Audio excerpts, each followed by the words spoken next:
Эльбрус – мега популярная летом вершина, зимой суров и неприступен. В это время тут нет толп народа, и выше последних бочек вы с большой вероятностью не встретите ни души. И это круто. Остаться наедине с горой, окунуться в белое безмолвие и испытать себя. И на это стоит взглянуть.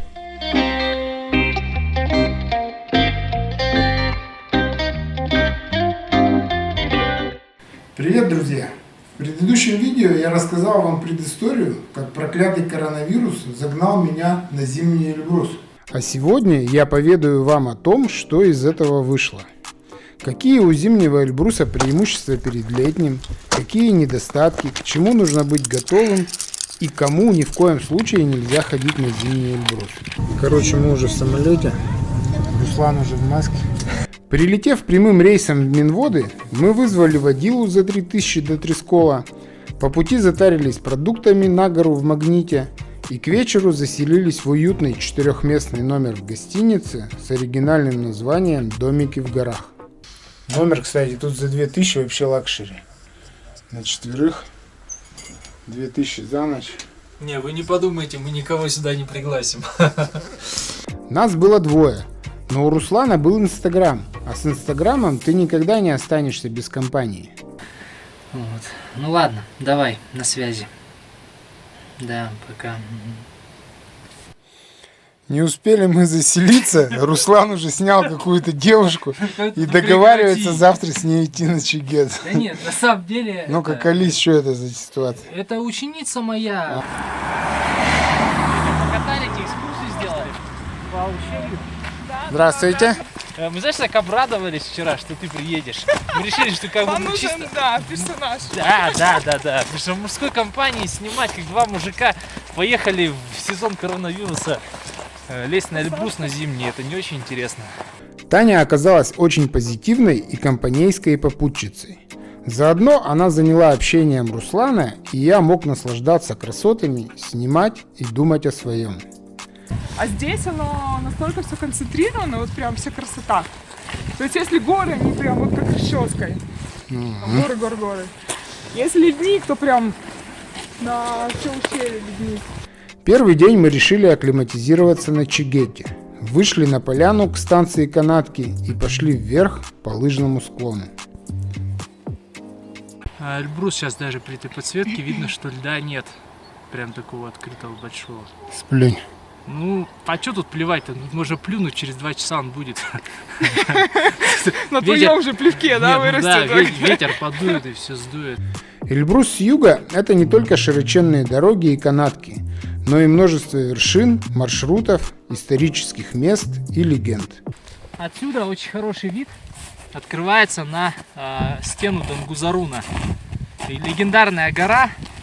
Вот, если хорошо так приглядеться, ледник, напоминающий цифру 7, он так и называется, ледник семерка. И перевал между вот вершинами Дангузаруна, как раз тоже семерка. В туризме, раньше когда ходили туристы, вот, это считается самая высокая категория сложности, 3Б. Так, очень красивая гора, с ней связано много и истории, связано с Великой Отечественной войной. Вот есть хороший фильм черно-белый, кстати, ребят, рекомендую посмотреть. Советский фильм, называется «Белый взрыв». Как вот альпинисты взорвали вот эту шапку на вершине Дангузаруна, устроили ледовый обвал, который снес немецкий лагерь, находившийся прямо под стеной. Красиво! В то время, когда люди сидят на карантине дома, мы гуляем, дышим свежим воздухом. Представьте, никого, просто никого. Так мы гуляли, поднимались в гору, смотрели, как катаются чайники, снова гуляли и поднимались.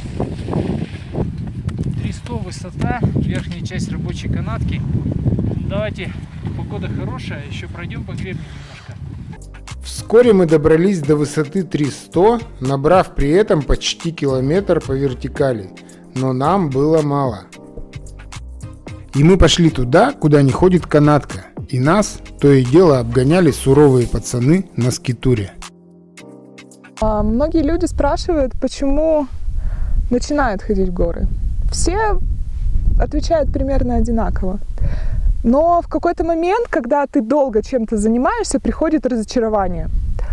Начинают умирать родные, какие-то близкие, знакомые. И ты начинаешь думать, а стоит ли оно того? И я подумала, что, наверное, нет, и переключила активность. Начала заниматься триатлоном достаточно активно, с такой же страстью, как и к горам. Она была такая же. Но, несмотря на все соревнования, несмотря на количество эмоций, которые есть в соревнованиях, это все не то.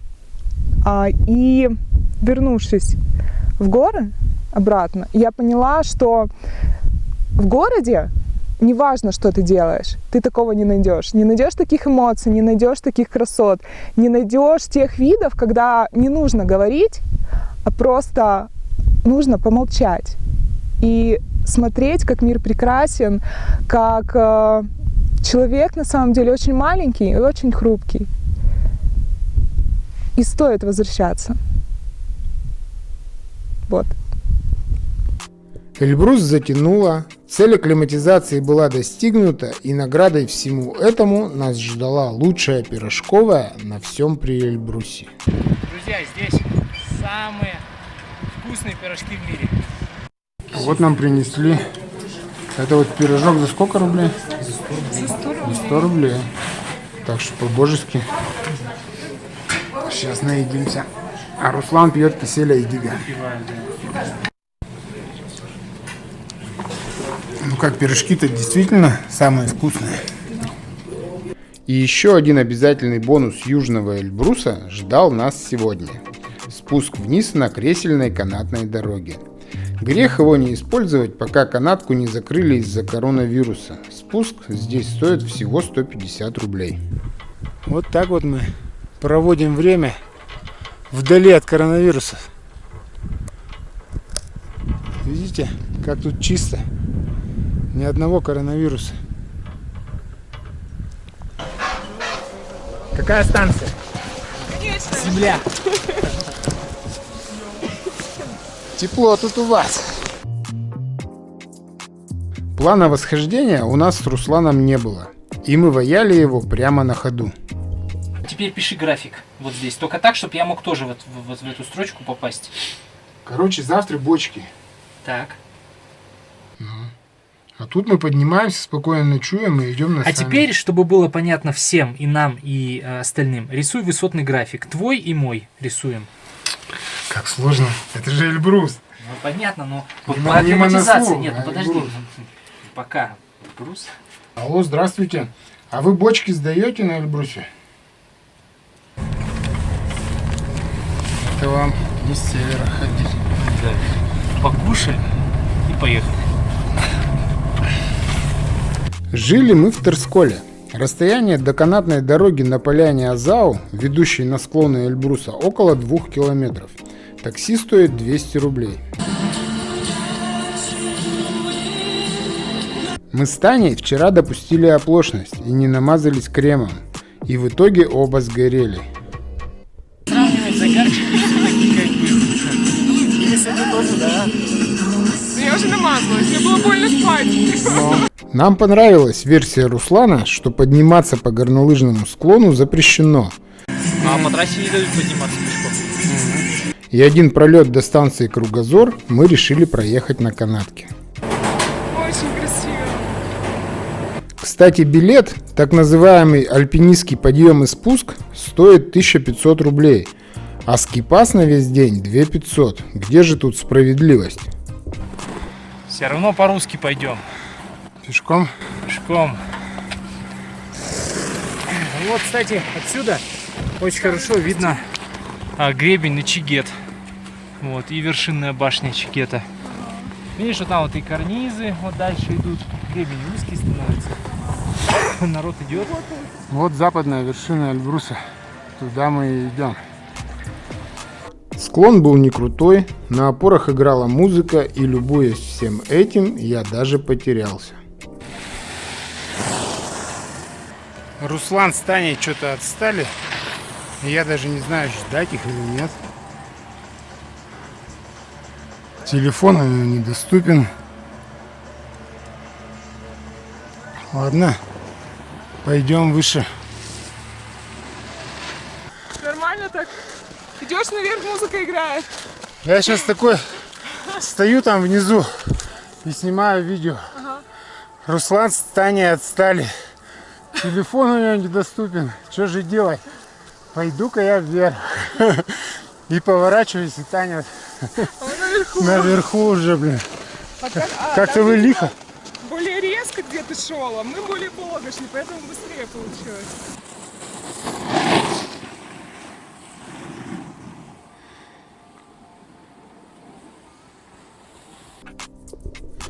От Кругозора до станции Мир мы поднялись примерно за 1:20. Шли не торопясь, наслаждаясь погодой, красотами и катающимися.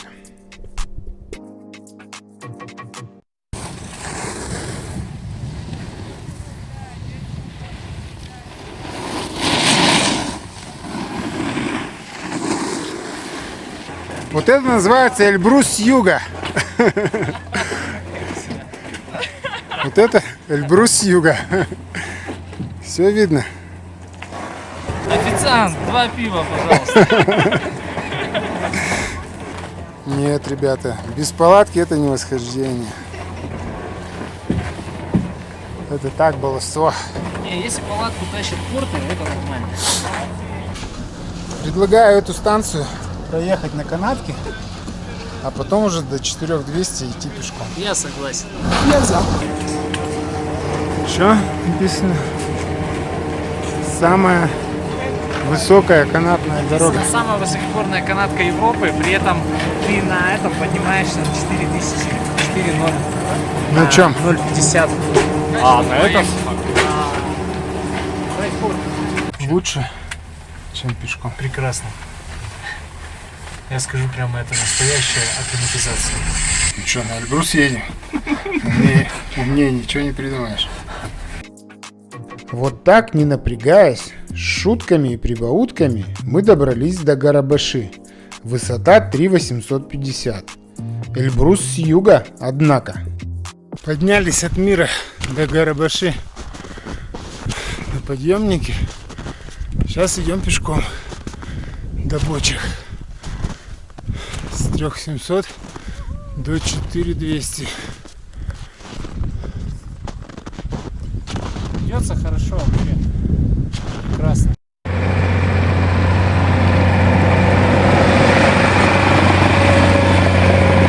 Трафик в хорошую погоду тут дикий.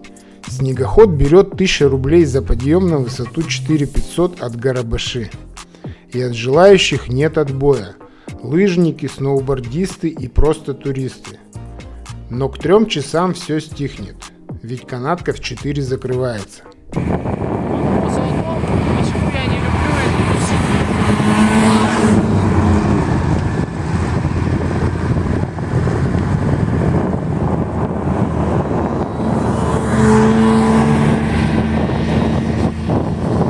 Вот крутенький взлет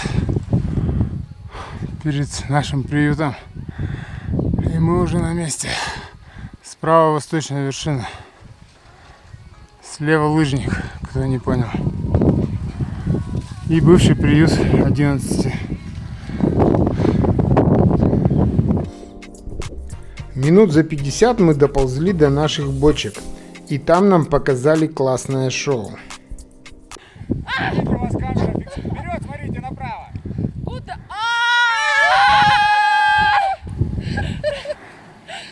Это наши дурочки местные. Здравствуй, Эльбрус! Любимый, привет! Наверх! Сережа, ты отстаешь. Еще раз вниз. Круто! А теперь давайте на коленях, только вот так. Давайте. Ногу подними красиво. Ногу, блин, подними. Оля, отойди. Оля, отойди. Это групповушка.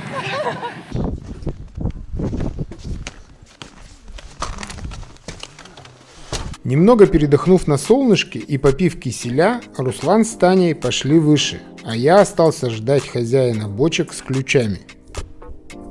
Вот так выглядят бочки на 400. Крайние бочки слева. Через час, получив ключи, краткий инструктаж и отдав 2000, я поспешил в гору навстречу ребятам. Вот они где. 4300. 4300.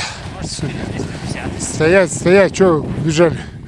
Тоже без ключа будете ходить? Друзья, девушки у нас заканчиваются. Прощайте. Да. Прощание, славянки. Ну давай, Таня, приятно было. Пока. Давай. Еще увидимся в горах обязательно. Да, все. Давайте, счастливого пути вам. Пока, я наверх пошел. Ну давай, гуляй. В общем, закат из тебя. Окей, я сейчас через часик прибегу. Я поставлю, готовится суп. Ну, давай. Пока еще раз.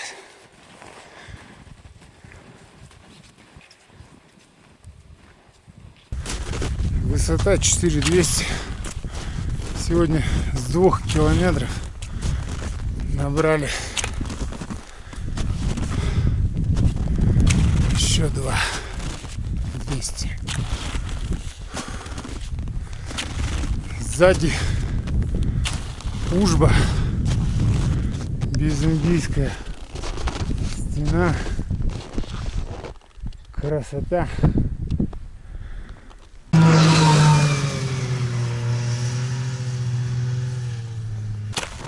Здесь заканчиваются все дороги, которые прокатал снегоход. Видите, здесь он развернулся.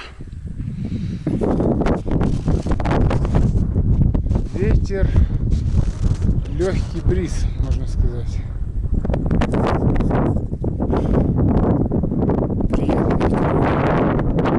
Температура -5 мы замеряли. Что может быть лучше такой погоды на зимнем Эльбрусе?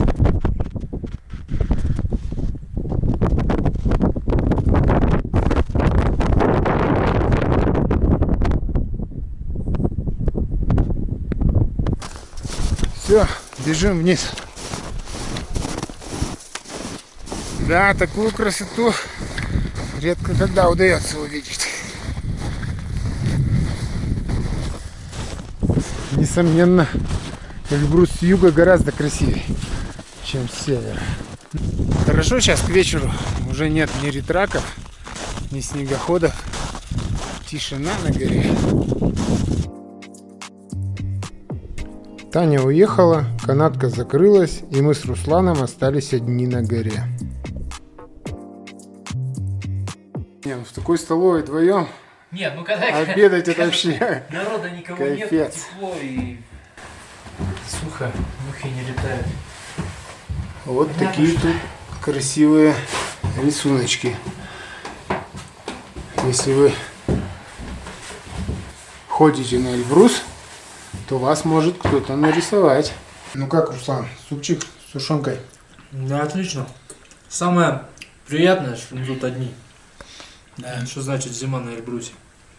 Вот первое преимущество зимнего Эльбруса, что народу мало. Приехал дядя Вася, открыл нам комнату и уехал. Все, ребята, живите.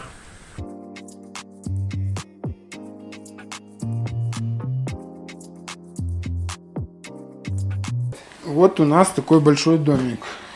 И вот это, кстати, плохо, что он такой большой, потому что мы тут ни хрена не надышим. Ну да, будем привыкать. Ну, это, по сути, друзья, это маленькая холодильная камера. Я бы не сказал, что морозильник, но вот холодильная. Вот. Ну, Так. в общем и целом неплохо. Вот мне нравится вот эта вот штука. Просьба испражняться только в туалете. Неужели какие-то твари пытаются испражняться здесь? Нет, так стоять. Но они испражняются, вот ты выходишь, и А. прямо тут же суд, блин, а снег потом берут люди. Понятно. А что? А я думал здесь. Ну здесь это вообще высший пилотаж, блин. Бочки прогревались на солнце, и к вечеру в них была плюсовая температура. Но стоило солнцу зайти, стекла покрывались льдом, и вода в кастрюльках замерзала. Выхожу на улицу вот сейчас. Вроде одет нормально. Материалы, не продувайки, там всякие Гортекс, Пертекс, все прочее. Ощущение, как будто без трусов стою. Вот продувает, прям холод. Вот действительно прям вот холодные условия. Зимний Эльбрус отличается.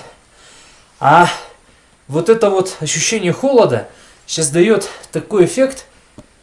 Мне прям все больше и больше хочется на этот Эльбрус залезть. Вот как бы такое ощущение преодоления вот этого себя. Испытание себя, как будто гора вот тебе делает вызов. О подробностях восхождения смотрите в фильме. Будет интересно. Весенний Эльбрус значительно отличается от летнего. Пока. Подписывайтесь и ставьте лайки.